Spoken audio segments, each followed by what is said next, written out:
चलिए शुरू करते हैं।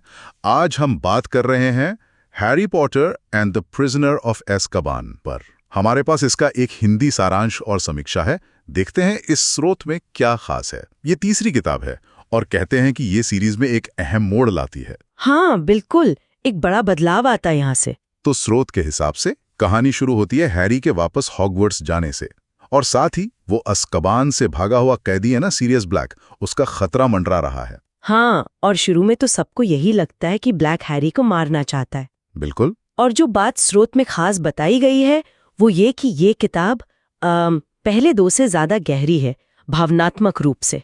अच्छा, मतलब ज्यादा सीरियस? हाँ, थोड़ी ज्यादा सीरियस, ज्यादा रहस्यमयी।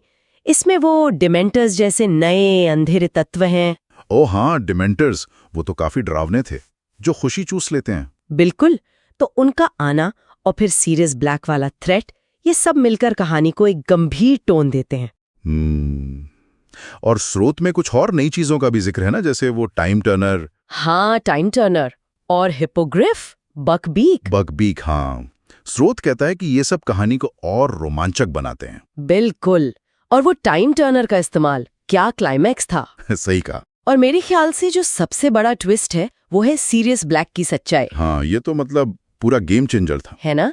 पता चलता है कि वो गद्दार नहीं है, बल्कि हैरी के पिता का बेस्ट फ्रेंड है और हैरी का गॉडफादर। और असली गद्दार कोई और ही निकलता है, पीटर पेटिग्रू, जो इतने सालों से रॉन के चूहे स्कैबर्स के रूप में छिपा था। कमाल है। समीक्षा भी कहती है कि यही वो राज है जो पढ़ने वालों को एकदम एंड तक बांधे रखता है। हाँ, ये रिवील सब कुछ बदल देता है। अच्छा, और किरदारों के बारे में क्या समीक्षा में कुछ कहा गया है? हाँ, किरदारों पर भी ध्यान दिया गया है। जैसे हैरी और उसके पेरेंट्स के बीच का जो कनेक्शन है, वो इमोशनल पल। और प्रोफेसर लुपिन, स्रोत कहता है कि वो एक अद्भुत और बहुत प्यारा किरदार है। हाँ, लुपिन तो बेस्ट है, बहुत ही कॉम्प्लेक्स कैरेक्टर। बिल्कुल, उनकी अपनी कहानी भी तो है। सही कहा।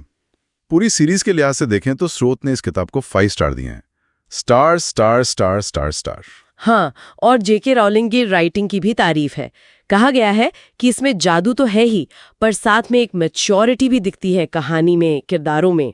ये लगता है भी पढ़ते हुए सीरीज ग्रो कर रही है। हाँ, और समीक्षा ये भी कहती है कि ये किताब सिर्फ बच्चों के लिए नहीं है, बड़े भी इसे उतना ही एंजॉय करते हैं। सही बात है, इसकी अपील काफी वाइड है। तो कुल मिलाकर मुख्य बातें क्या हुई?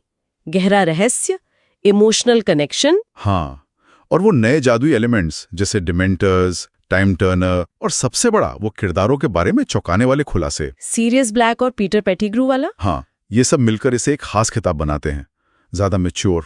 बिल्कुल, और अगर हम इससे कोई सबक निकालें तो वो शायद वफादारी और धोखे का है, और ये कि जो दिखता है वो हमेशा सच नहीं होता। सीरियस। और पीटर के किरदारों से ये बात साफ पता चलती है। हाँ, जिसे सब विलन समझ रहे थे, वो असल में हीरो निकला।